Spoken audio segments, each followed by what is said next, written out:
selamat pagi. Assalamualaikum warahmatullahi wabarakatuh.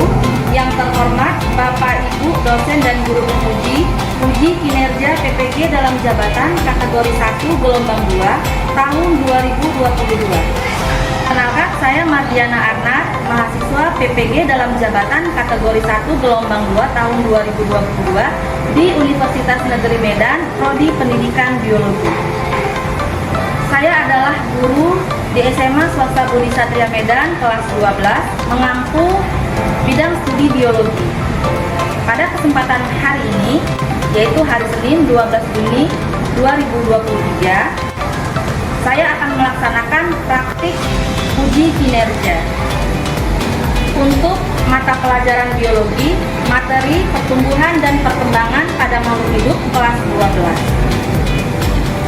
Berikut adalah video praktik pembelajaran yang sudah saya lakukan. Selamat menyaksikan.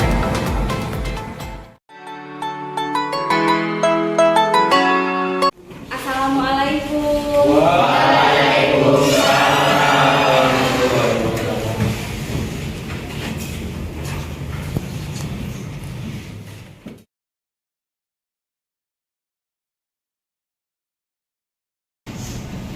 Oke, selamat pagi semuanya, anak ibu. Pagi, Ibu. Apa kabar hari ini? Baik. Baik ya, sehat semuanya kan? Sehat. Oke, ya sebelum kita mulai pembelajaran, kepada ketua kelas silahkan dipimpin doanya, Nak. Baik, Bu. Sebelum mulai pelajaran hari ini, marilah kita berdoa menurut agama masing-masing. Doa dimulai. Doa selesai. Oke, kepada sekretaris kelas, hari ini ada yang tidak hadir? Hadir semua, alhamdulillah. Tapi semuanya dalam keadaan sehat, tetap semangat ya pagi ini ya. Sebelum kita mulai, sebaiknya kita semangat biologi dulu ya, semangat pembelajarannya. Oke ya, biologi Semangat. Yes, yes, yes. Oke, kelihatan semangatnya dari yes-nya ya kan? Nah, ya jadi hari ini kita akan membahas materi yang menarik ya. Kenapa menarik? Karena itu terjadi pada diri kalian sendiri. Ya, anak-anak ibu sekalian, kira-kira kalian ini sekarang umurnya berapa? 17 ya. 17 semua? 16, 17 ya. Jadi ada yang 16, ada yang 17 tahun. Kalau 3 tahun lalu kira-kira umurnya sekolahnya kelas berapa? SMP, Bu. SMP ya, SMP. Nah, kira-kira masih ingat nggak kalau dari SMP sampai sekarang udah SMA, ada nggak perubahan pada diri kalian? Ada, Bu. Ada. Tinggi dan tambah gendut, Bu. Tambah tinggi, tambah gendut ya? Iya, Bu. Oke. Yang lain misalnya tambah jadi lebih dewasa gitu ya? Dari sifat kanak-kanak waktu SMP, sekarang sudah SMA jadi lebih dewasa. Artinya di dalam tubuh kalian dan sikap kalian ada perubahan. Nah, perubahan itu yang akan kita bahas di materi pembelajaran kita hari ini, yaitu pertumbuhan dan perkembangan ya. Tapi sebelumnya ya, sebelum kita membahas ini lebih seru lagi gitu ya. Kira-kira waktu kelas 11 itu materi kalian masih ingat, Nak? Sistem peredaran darah, Bu, sistem reproduksi dan sistem kekebalan tubuh. Iya, materinya masih ingat ya, Davin ya. Oke, nah kira-kira ada nggak kaitan sistem yang disebutkan Davin tadi, ada peredaran darah, reproduksi, kekebalan dan sistem lainnya ya, waktu di kelas 11 ya. Ada nggak kaitannya dengan materi kita hari ini, pertumbuhan dan perkembangan? Ada, Bu. Ada? Memang? Menurut saya kaitan sistem-sistemnya adalah itu Ya. menunjukkan kita sudah tumbuh dan berkembang. Iya. Oke, kasih aplaus dulu buat kelasnya. Oke, ya. Jadi itu tadi sekilas sebelum kita masuk ke materi, ya. Ibu sudah bagi di grup kelas itu ada soal-soal pretest, ya. Soal pretestnya silakan dikerjakan. Waktunya hanya 5 menit. Silakan dikerjakan, Nak.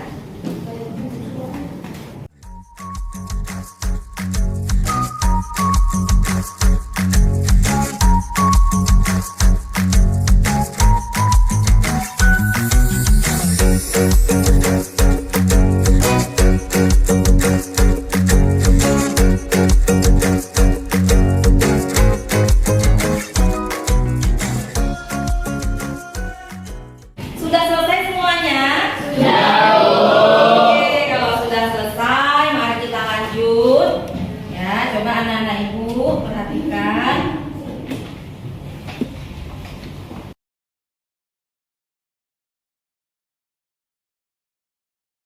Oke ya, jadi seperti yang sudah kita bahas di awal tadi ya, materi kita hari ini adalah pertumbuhan dan perkembangan ya. Nah, coba anak-anak ibu perhatikan dari gambar, kelihatan gambarnya? Kelihatan ya. Nah, ini ada gambar perempuan ya dengan berbagai fase pertumbuhannya dan perkembangannya, dengan berbagai fase umurnya. Ada gambar yang laki-laki juga dengan berbagai fase pertumbuhan dan perkembangannya. Kira-kira kalian nih ada di nomor berapa yang cewek? Yang cewek ada di nomor berapa nih? Sekarang di nomor 4 ya? 4 ya, enggak 3 lagi ya? Iya ya, udah enggak 3 ya? Enggak, ada di nomor 4 berarti remaja, karena umurnya udah sekitar 17 tahun. Kalau yang cowok? Iya ya, remaja ya, ya kan? Tapi sebagian di sini ada juga yang kelihatannya udah lebih dewasa pembawaannya, ya kan? Itu menunjukkan bahwasannya sudah ada kematangan fungsi organ di dalam tubuhannya, ya. Jadi adanya perubahan dari setiap angka ini, gitu ya. Ada perubahan dari setiap angka ini? Ada. Apa perubahannya? Perubahan tinggi badan dan berat badan, Bu. Iya, jelas tinggi badannya pasti berubah, ya kan? Dari angka 1 ke 2 ke 3 ya. Jadi nambah tinggi badannya. Ada lagi apa? Kira-kira? Perubahan sikap semakin dewasa. Perubahan sikapnya semakin dewasa. Iya, waktu yang nomor 1 ini pasti masih cengeng ya. Ya kan? Kalau udah di nomor 4 ini masih cengeng waktu masih kecil? Enggak ya. Pasti udah lihat situasi ya. Itu perbedaannya. Menandakan kalian sudah ada rasa malu. Ya kan? Ada rasa malu itu menunjukkan perkembangan pola pikir. Artinya, anak-anak ibu sekalian, itu kalian sudah mengalami pertumbuhan dan perkembangan di dalam tubuh kalian, gitu ya. Nah, materi ini itu ada kompetensi dasar, ya. Kemudian ada indikator dan ada tujuan pembelajaran. Coba kira-kira siapa yang mau membacakan kompetensi dasarnya? Ya, Davin, silakan Davin. Kompetensi dasar 3.1 menjelaskan pengaruh faktor internal dan faktor eksternal terhadap pertumbuhan dan perkembangan makhluk hidup. Iya, itu kompetensinya, ya kan? Jadi kompetensi yang akan kalian capai itu dia, ya, yaitu menjelaskan pengaruh faktor internal dan eksternal terhadap pertumbuhan dan perkembangan makhluk hidup. Kemudian setelah kompetensi dasar, nanti ada indikator yang harus kalian capai. Siapa yang membacakan indikatornya? Iya, silakan nak. 311 membedakan konsep pertumbuhan dan perkembangan pada makhluk hidup. 312 membedakan jenis pertumbuhan primer dan sekunder. 313 membedakan kecambahan epigel dan hipogel.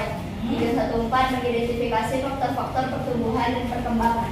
Iya, itu dia indikatornya. Nah, setelah indikator ada tujuan dari pembelajaran ini. Apa tujuannya? Siapa yang membacakan, nak? Iya, Nisa, silakan. Tujuannya yaitu melalui kegiatan pembelajaran dengan pendekatan saintifik menggunakan model pembelajaran problem based learning atau PBL.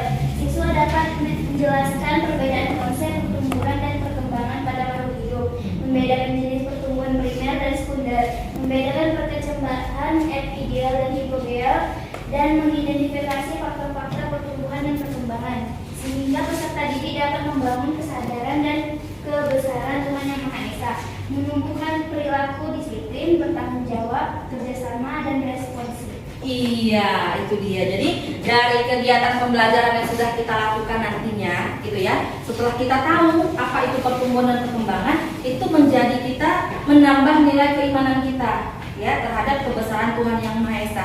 Setelah kita menambah keimanan kita, nanti akan membentuk kita menjadi siswa yang disiplin, ya kan? Kemudian bertanggung jawab, kemudian kerjasama dan responsif. Itu dia tujuannya, ya.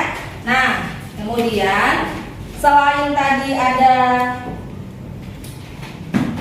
ya, pertumbuhan dan perkembangan, tujuan pembelajaran. Nah, ini di sini sebelum kita bahas satu persatu ada peta konsep. Ya, ada peta konsep tentang pertumbuhan dan perkembangan. Siapa yang mau membacakan, Nak? Saya, Bu. Iya, Pandi ya. Nah, silakan Pandi. Pertumbuhan dan perkembangan terjadi pada tumbuhan, hewan, dan manusia. Pada tumbuhan terjadi pada biji, perkecambahan, pertumbuhan dan perkembangan. Tipe pertumbuhan, pertumbuhan primer dan pertumbuhan sekunder. Pada hewan, embrionik, morula, blastula, gastrula, diferensiasi, organogenesis. Pasca embrionik, metamorfosis, dan regenerasi. Pada manusia, embrionik, morula, blastula, gastrula, diferensiasi, organogenesis. Pasca embrionik, bayi, balita, anak-anak, dan juga remaja dan dewasa. Iya, itu dia. Jadi bagi tumbuhan, hewan, dan manusia sama-sama mengalami pertumbuhan dan perkembangan.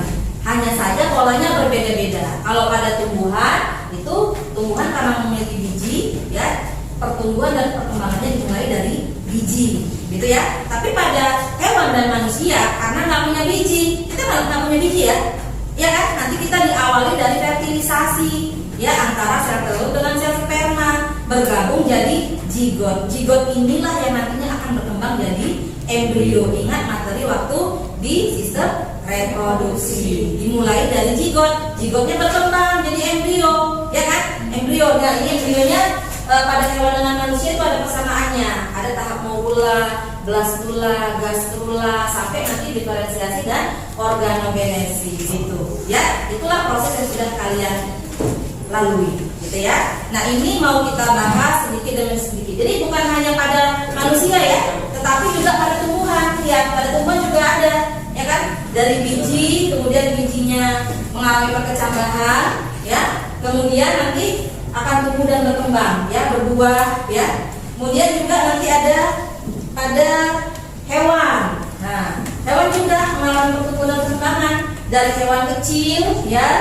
Kemudian kalau pada hewan yang bertelur dari telur menetas, ya. Kemudian hewan kecil sampai nanti jadi hewan dewasa. Gitu. Jadi itu semua ada proses pertumbuhan dan perkembangan, tetapi polanya berbeda-beda.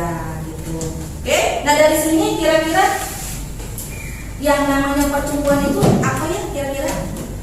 Nadine ya? Pertumbuhan adalah perubahan dari kecil menjadi besar dan dari muda menjadi tua. Iya, benar. Ada lagi? Ya, tapi Pertumbuhan itu adalah perubahan ukuran tubuh dari kecil menjadi besar. Kalau perkembangan menjadi proses pendewasaan. iya, ya sama-sama benar gitu ya. Nah, materi itu nanti sudah ada di grup Ibu kirim ya. Nanti kalian baca, kalian diskusikan. Sekarang waktunya kita untuk mengerjakan LKPD ya. LKPD-nya Ibu bagikan, tapi sebelumnya kalian boleh duduk berdasarkan kelompok masing-masing. Silakan. Yang kelompok 1, 2 sampai kelompok 6. Silakan, Nak.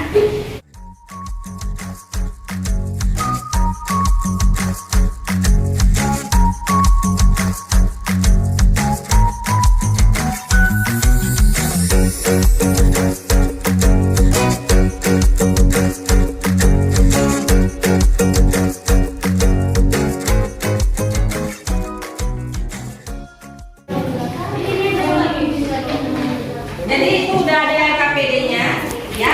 Boleh didiskusikan di kelompoknya masing-masing, ya. Silakan didiskusikan. Waktunya itu 15 menit. Bisa ya 15 menit ya?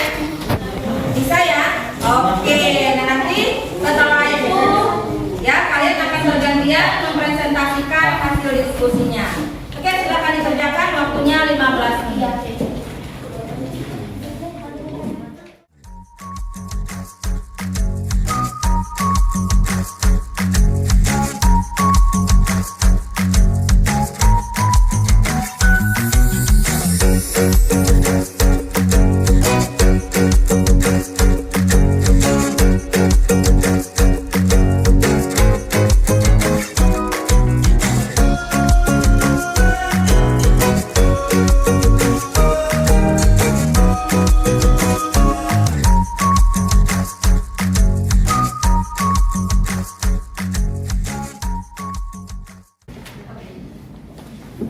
Oke, anak-anak sekalian, udah selesai semuanya?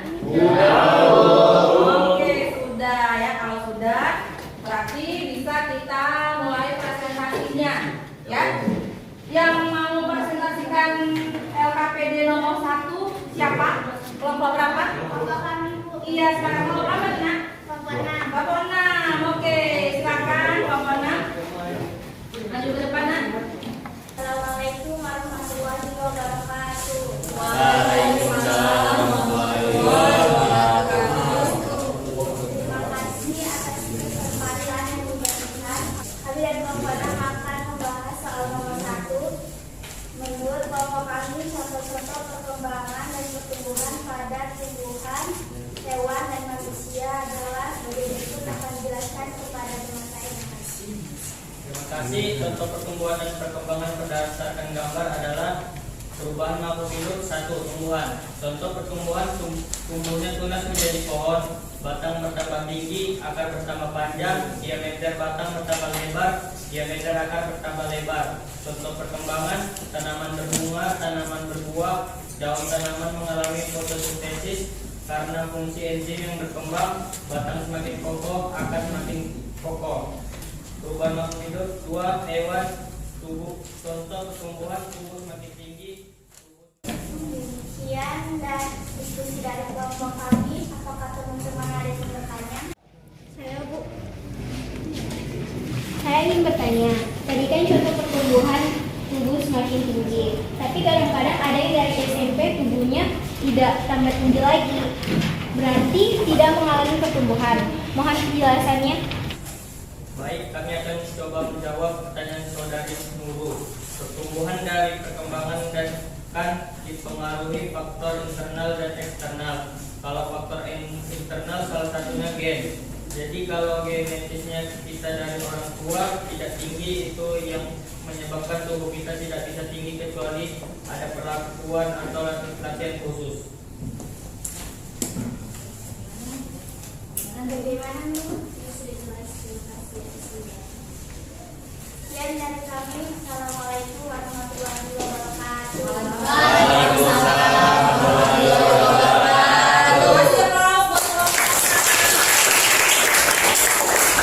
Oke, ya, kita lanjut yang kelompok berikutnya.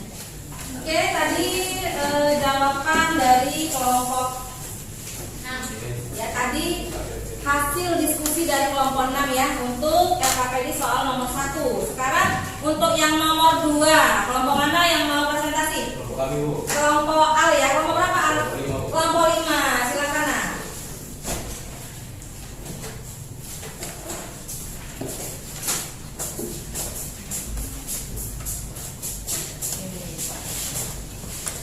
Terima kasih. Di sini kami akan memaparkan hasil diskusi kami soal nomor 2. Untuk membahasnya, silakan teman saya bisa. Terima kasih. Saya akan memaparkan soal nomor 2, yaitu tentang perhatikan gambar tanaman sequoia di samping. Jika pada saat tanaman tinggi 3 meter ditanamkan paku di pangkal batang 20 cm dari permukaan tanah, maka di mana paku berada setelah tanaman sequoia besar ini? Menurut kelompok kami, paku tersebut akan tetap di pangkal batang karena konsep pertumbuhan primer. Jaringan meristem di pucuk batang akan membelah dan menghasilkan pemanjangan batang di daerah pucuk, bukan di pangkal, sehingga posisi paku tetap berada di pangkal batang. Selanjutnya, gambar nomor 2, perhatikan gambar batang tanaman berkayu di kotil yang gimnosperm di samping. Mengapa pada tanaman berkayu terbentuk lingkaran? Demikianlah hasil presentasi kami. Apakah teman-teman ada yang ingin bertanya? Saya ingin bertanya, kalau kita lihat pada lingkaran tahun dan ada warna gelap terang, itu disebabkan karena apa ya? Terima kasih kepada saudara Fandi. Karena adanya warna gelap dan terang pada lingkar tahun terjadi karena faktor musim.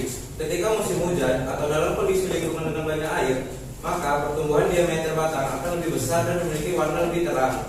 karena sila mengangkut air dalam jumlah banyak. Sebaliknya, pada musim kemarau atau air lebih sedikit akan menyebabkan pertumbuhan diameter batang lebih lambat dan memiliki warna lebih gelap. Sila mengangkut air lebih sedikit. Apakah bisa diterima? Terima kasih. Sekian dari presentasi kami. Assalamualaikum warahmatullahi wabarakatuh. Waalaikumsalam warahmatullahi wabarakatuh. Kasih ya, Mas.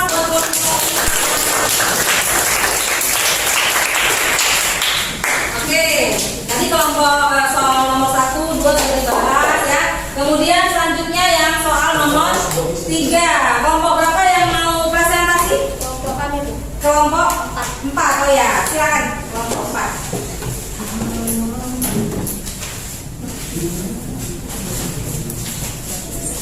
Assalamualaikum warahmatullahi wabarakatuh. Waalaikumsalam warahmatullahi wabarakatuh. Terima kasih atas kesempatan yang diberikan. Kami dari kelompok 4 akan membahas soal nomor 3. Silakan. Terima kasih. Baik, di sini saya akan memaparkan tipe-tipe pertambahan berdasarkan tabel. Gambar A merupakan pertambahan epigel karena hipokotil lebih cepat tumbuh dibanding epikotil sehingga kotiledon merangkat ke permukaan tanah. Gambar B adalah pertambahan hipogeal karena hipokotil lebih lambat tumbuhnya dibanding epikotil sehingga kotiledon tetap tinggal di bawah permukaan tanah. Berikut tabel hasil diskusi kami. Nomor 1, jenis tumbuhan salah. Tipe perkecambahan hipogeal. Nomor 2, jenis tumbuhan jambu biji. Tipe perkecambahan epigeal. 3, jenis tumbuhan jengkol. Tipe perkecambahan hipogeal. 4, jenis tumbuhan cabai rawit. Jenis perkecambahan epigeal. 5, jenis tumbuhan kelapa. Tipe perkecambahan hipogeal. 6, jenis tumbuhan durian. Tipe perkecambahan hipogeal. Demikian hasil diskusi kelompok kami. Apakah teman-teman ada yang ingin bertanya? Saya ingin Ya, silakan nanti. Saya dari kelompok 2 ingin bertanya. Tadi dari uraian kelompok penyaji disebutkan buah jengkol dan durian tipe perkecambahannya hipogeal, tetapi kan jenis tanamannya dikotil. Kalau tanaman dikotil kan jenisnya epigeal. Oke, saya akan menjawab pertanyaan DP. Ya, umumnya tanaman dikotil bijinya berkecambah secara epigeal. Tapi berdasarkan hasil diskusi kami dari beberapa sumber, ternyata tanaman jengkol dan durian adalah tanaman dikotil yang bijinya berkecambah secara hipogeal. Bisa diterima? Sekian dari kelompok kami. Wassalamualaikum warahmatullahi Waalaikumsalam. wabarakatuh. Waalaikumsalam warahmatullahi wabarakatuh. Kasih ya, Bro, buat kelompok 4. Oke, tadi kelompok 4 sudah mempresentasikan soal nomor 3. Sekarang soal nomor 4. Kelompok mana yang mau presentasi? Kelompok kami, Bu. Kelompok Kelompok 1. Oke, silakan kelompok 1. Assalamualaikum warahmatullahi wabarakatuh. Waalaikumsalam warahmatullahi wabarakatuh. Terima kasih atas kesempatan yang diberikan kepada kelompok kami. Kami dari kelompok 1 akan membahas soal nomor 4. Silakan saudara kami. Ya, terima kasih. Saya akan memaparkan hasil diskusi kami pada soal nomor 4. Pada soal nomor 4, faktor pertumbuhan yang mempengaruhi adalah cahaya matahari dan hormon auksin. Begonya batang tanaman ke arah cahaya disebabkan distribusi hormon auksin di ujung batang, yaitu pada gambar nomor 1 ini adalah tanaman normal yang memiliki matahari dibersihkan hampir langsung di atas tanaman.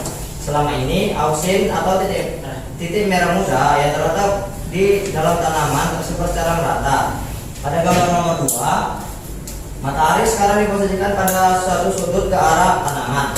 Matahari ini menyebabkan auksin untuk berpindah menuju ke sisi lain tanaman dan menjadi lebih terkonsentrasi. Kelebihan auksin di sebelah sel-sel ini akan menyebabkan mereka mulai tumbuh atau memanjang. Pada gambar nomor 3, hal ini menyebabkan tanaman terlihat seperti tumbuh ke arah matahari. Dan pada gambar nomor 4, jika matahari bergerak ke sisi tanaman, auksin akan kembali bergerak ke sisi lain tanaman dan terkonsentrasi di sisi tanaman yang terjauh dari matahari, sehingga bagian ini menyebabkan pertumbuhan selnya lebih cepat dari sisi yang terpapar langsung dengan matahari. Hal ini menyebabkan tanaman tumbuh ke arah matahari. Gerak tanaman menuju arah matahari disebut fototropisme. Sekian presentasi dari kelompok kami. Wassalamualaikum warahmatullahi wabarakatuh. Oke, kasih aplaus buat kelompok.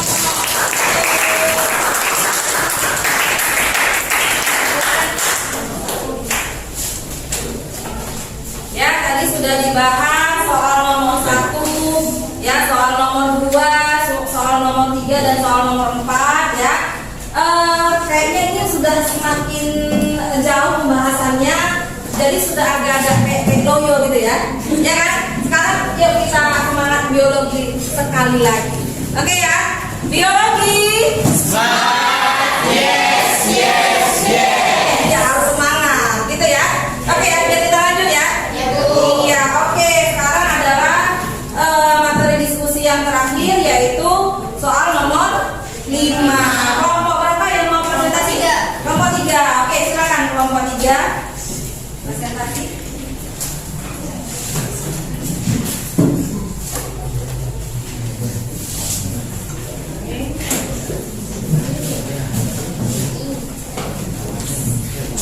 Assalamualaikum warahmatullahi wabarakatuh.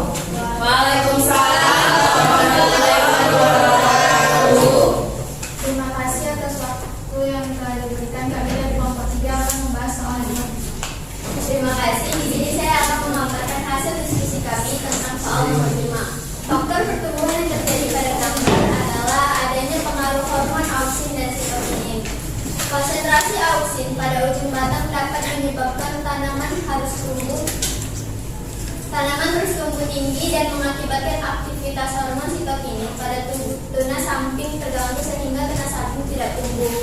Peristiwa ini yang disebutkan dominasi apikal. Untuk mencegah dominasi apikal adalah dengan memotong tunasan pucuk sehingga konsentrasi hormon auksin berkurang dan menyebabkan aktivitas hormon sitokinin kembali stabil dan tanaman membentuk tunas samping atau cabang batang. Kemudian penjelasan dari kami, apakah ada yang ingin bertanya? Peristiwa dominasi apikal ini efeknya pada tumbuhan dan kenapa harus dipotong di ujung tanamannya? Terima kasih pada tanaman berbuah. Jika terjadi dominasi apikal, maka tanaman akan terus tumbuh tinggi dan tunas samping atau cabang tidak tumbuh, menyebabkan jumlah daun tidak maksimal sehingga proses fotosintesis terhambat dan dapat menyebabkan tanaman tidak berbuah. Tapi pada tanaman yang akan dimanfaatkan, kayunya seperti pohon jati, dominasi apikal memang dipertahankan agar tanaman tidak membentuk cabang batang Sekian dari kelompok 3. Wassalamualaikum warahmatullahi wabarakatuh. Waalaikumsalam warahmatullahi wabarakatuh.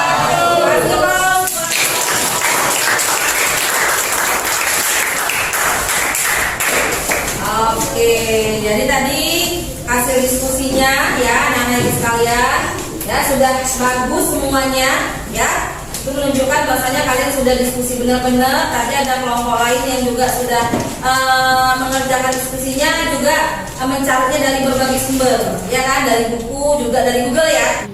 Oke, baik anak-anak sekalian. Jadi tadi sudah kita bahas materi hari ini, pertumbuhan dan perkembangan. Ya, sudah tadi juga presentasi hasil diskusinya. Ya, jadi tadi apa aja sudah kita bahas anak-anak sekalian? Contoh-contoh pertumbuhan dan perkembangan. Contoh-contoh pertumbuhan dan perkembangan. Apa aja tadi? Contoh-contohnya?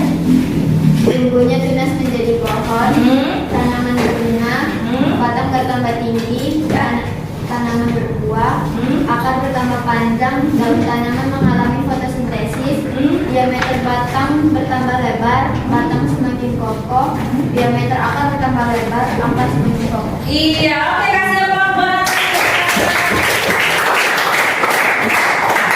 Oke, ya, jadi itu tadi pengertian, ada contoh-contohnya. Apalagi yang lain yang sudah kita bahas tadi? Apa lagi?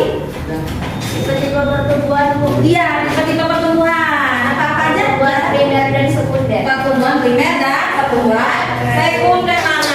Lanjut, apa lagi yang sudah kita bahas tadi? Yang dulu. Pertambahan.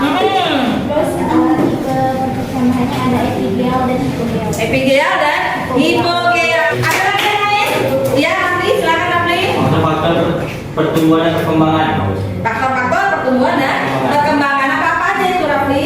Faktor-faktor pertumbuhan dan perkembangan ada dua. Ada internal dan eksternal. Kalau internal itu meliputi gen hormon. Kalau eksternal seperti nutrisi, air, udara, suhu, kelembapan, tanah. Iya, oke Kak.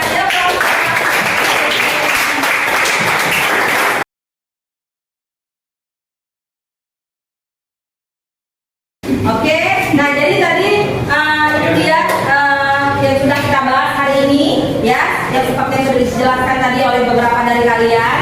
Nah, ya jadi dari yang sudah dipaparkan tadi di diskusi, kemudian tadi disebutkan satu persatu, kira-kira siapa yang bisa menyimpulkan materi kita hari ini?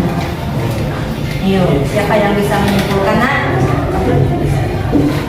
oke, siapa? Ya, Pak Han, kalau mau Pak Han. Nah, silakan Pak Han. Ya. Berarti menurut saya pertumbuhan itu adalah perubahan yang dapat diamati dari ukuran tubuh, misalnya pada kini bertambah berat badan, tingkat badan bertambah, bersifat kuantitatif dan irreversibel. Kalau perkembangan adalah perubahan yang menentukan pematangan fungsi organ. Misalnya pada laki-laki umumnya jakun, kumis, perubahan pola pikir yang makin baik, bersifat kualitatif dan reversibel. Iya, oke.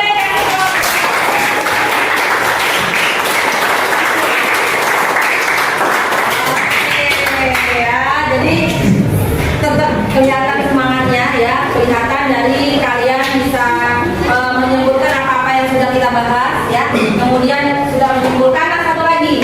Setelah disimpulkan kira-kira ya dari pembelajaran kita dari awal sampai ke akhir ya, anak-anak ibu sekalian, siapa yang mau merefleksikan pembelajaran kita? Ya, silakan Adin. Saya merasa senang dengan pembelajaran radio itu karena dengan mempelajari pertumbuhan dan perkembangan saya sudah tahu mana yang merupakan contoh pertumbuhan dan perkembangan pada diri saya sendiri, tumbuhan maupun hewan. Kemudian saya juga jadi tahu faktor-faktor pertumbuhan dan perkembangan yang mempengaruhi pertumbuhan seperti terbentuknya lingkar tahun dan gerak pada tanaman yaitu fototropisme. Iya. Untuk tumbuhan yang berikut menuju ke arah cahaya matahari. Jadi banyak penambahan informasi yang saya dapat dari yang saya nggak tahu menjadi tahu. Iya, oke.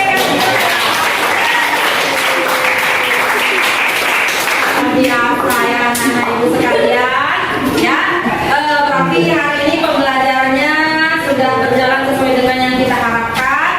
Nah, sebelum kita mengakhiri materi kita, pertemuan kita hari ini, itu sudah ada soal post test ya yang sudah dibagikan di grup. Bolehlah dikerjakan, waktunya 5 menit, silakan dikerjakan.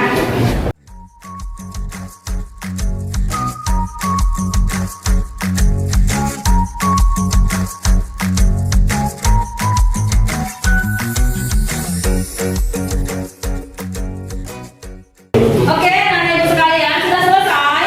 Sudah. Kalau sudah, boleh dikirim hasil jawabannya. Ya, saya ibu yakin pasti itu jawabannya tinggi semua ya. Iya. Ya. Oke. Ya. Nah, anak-anak ibu sekalian, ya, anak-anak ibu yang baik, coba perhatikan. Nah, jadi kegiatan pembelajaran kita hari ini ya sudah berjalan dengan baik. Ya.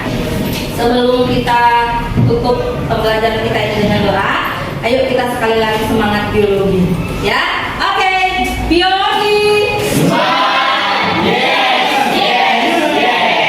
Oke, nah jangan lupa untuk pertemuan berikutnya kita akan melakukan eksperimen percobaan pertumbuhan dan perkembangan. Itu kita nanti pakai faktor eksternal, ya. Ada cahaya, air, dan nanti ada perlakuannya. Mengenai prosedur kerja, alat dan bahan nanti ibu akan kirim di grup kelas. Oke ya, itu untuk pertemuan yang akan datang ya. Oke, jadi oke anak-anak, sebelum kita tutup pembelajarannya, boleh di posisi bangkunya dikembalikan.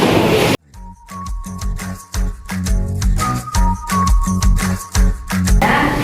Oke anak-anak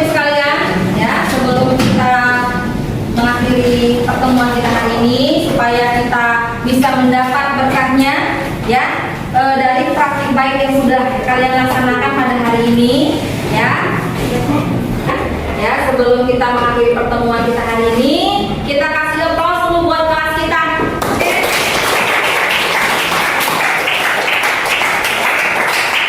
Oke, nah jadi semoga praktik baik yang sudah kalian lakukan ini insya Allah nanti dapat berkahnya.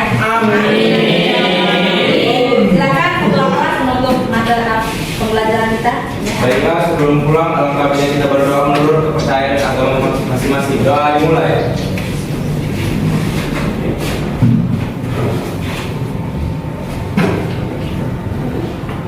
Doa selesai. Berdiri. Beri salam. Selamat siang, silakan.